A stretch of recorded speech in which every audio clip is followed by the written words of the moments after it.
Bom dia, galera. Teve um colega com uma dúvida no capítulo 11, então resolvi gravar essa resposta aqui. Acho que pode esclarecer para muita gente aí também. Então a dúvida era o seguinte, uma delas, né? São as três dúvidas aqui. Qual a diferença de um orçamento de produção e de material? Produção é o manuseio dos materiais ou, melhor, a mão de obra? E como calcula a mão de obra? Não é pelo material mais o serviço? Então vamos ver uma por uma. Qual a diferença de orçamento de produção e material? Então, primeira coisa, orçamento de produção. Esse recorte vem lá do livro, tá? Uma vez definido o volume de vendas, é possível determinar quanto a organização terá que produzir todos os meses. Se a organização tiver alguns produtos em estoque, precisará produzir o volume projetado de vendas que não possa ser atendido pelo que já está no estoque. Bom, nessas duas primeiras frases aí dá para a gente entender já o que é o orçamento. Ó. Então, basicamente, o orçamento é o quê? Determinar o que vai ser produzido, quanto vai ser produzido. E óbvio que para isso a gente tem que considerar que se a empresa tiver alguma coisa em estoque, a gente vai produzir apenas a diferença daquilo lá que é necessário. No exemplo a seguir, você pode observar que a organização definiu que o estoque no final do mês deve corresponder à metade das unidades vendidas no mês seguinte. Então vamos lá. A ideia do orçamento de produção é definir essa linha aqui, ó, a necessidade de produção. A gente vai criar um orçamento de produção justamente para descobrir qual que é a nossa necessidade de produção. Então, no exemplo que vem do livro lá, nós temos, por exemplo, no primeiro mês, poderia ser o mês de janeiro aí, uma quantidade de vendas de 7.500 peças, certo? Nós tínhamos um estoque inicial de 3.750, que sobrou do mês passado isso, né? E nós temos, como está escrito aqui em cima, que ter um estoque final que seja suficiente para suprir metade das vendas projetadas para o mês seguinte. Então, para o segundo mês, nós temos uma projeção de venda de 6.438 peças. O nosso estoque final, que vai ser o estoque inicial do mês seguinte, precisa ser metade dessa quantidade. Então, nós temos aqui já o estoque final projetado, que é o estoque inicial do mês seguinte. Assim acontece com os demais meses. Ó. O final de um mês é o inicial do outro. Tá?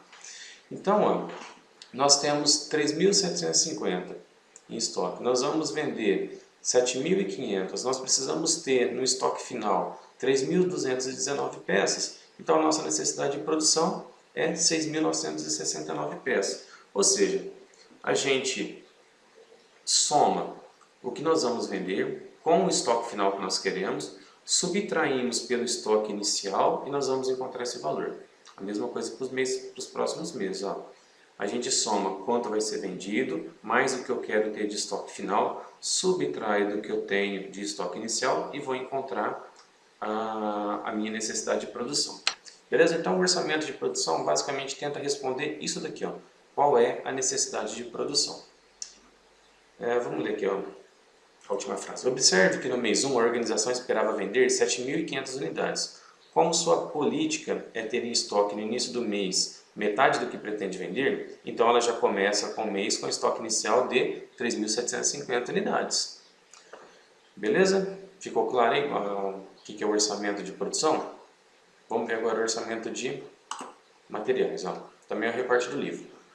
Uma vez definido o volume que é necessário produzir em cada mês, ou seja, uma vez que a gente encontrou a nossa necessidade de produção, será possível definir quanto vai ser gasto com materiais para a produção nesse período.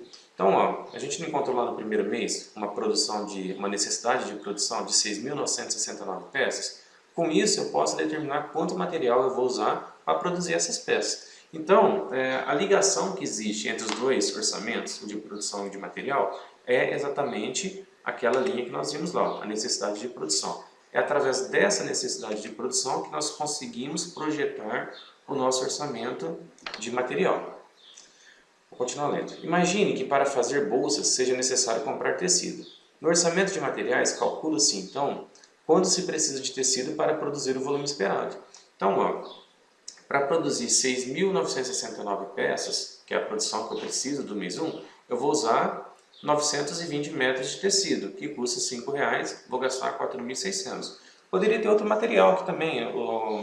A bolsa, por exemplo, geralmente tem um zíper, um botão, uma fivela, então poderia ter todos esses itens aqui listados, né, nesse orçamento de materiais, cada um com seu respectivo valor e chegar no custo final de material. Lembrando que esse custo é de material, não é de mão de obra. Ok? Então vamos passar para a próxima dúvida. Produção é o manuseio dos materiais? Ou melhor, a mão de obra? A produção, ela não é só o manuseio do material, né? Ela trata da transformação das matérias-primas em produtos acabados. E isso acontece por meio da utilização de recursos. Um deles é a mão de obra. Mas também, nesse processo, utiliza-se máquinas, equipamentos, materiais diversos, insumos, energia elétrica e muito mais coisas. Então, a produção em si ela é muito mais ampla do que a mão de obra. Ela tem a mão de obra envolvida, mas tem também todos os materiais. Então, portanto, mão de obra é apenas mais um recurso usado dentro do processo de produção de uma empresa. Então, a produção ela tem máquinas, equipamentos, pessoas, matéria-prima, energia elétrica, tudo que se usa ali dentro de um processo produtivo está relacionado à produção. Inclui também o manuseio do material e também a mão de obra, mas não são a mesma coisa. Ok? E para a última dúvida agora. E como calcula a mão de obra? Não é pelo material mais o serviço?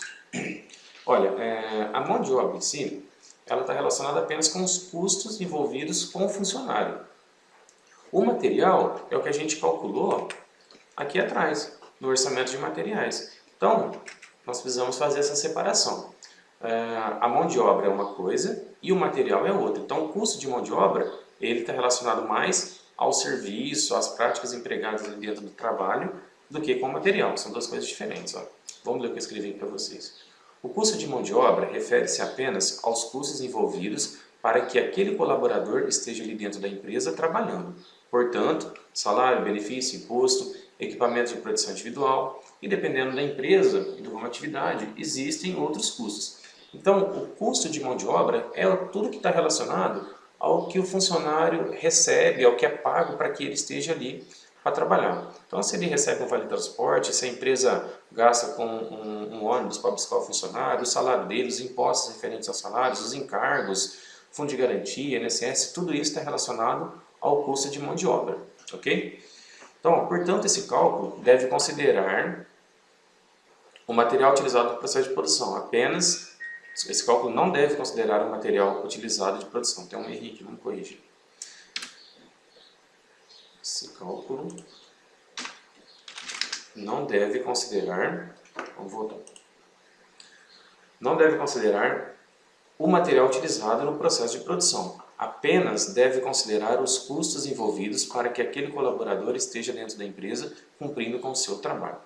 Beleza? Então, o custo de mão de obra tem que ser bem separado aí com o custo de material. O custo de material que a gente viu lá naquele orçamento. Beleza? E o custo de mão de obra é tudo que está relacionado aqui com o que é necessário para aquela pessoa trabalhar ali. Salário, benefício, vale transporte, alimentação, convênio médico, impostos, fundo de garantia, INSS e várias outras coisas aí, dependendo até do ramo de atividade. Uma empresa química, por exemplo, paga um adicional por periculosidade e por aí vai. Ok, galera? Espero que tenha sanado as dúvidas. Caso ainda permaneça, por favor, mande um correio técnico que eu estou à disposição para responder para vocês. Um abraço e bons estudos para vocês.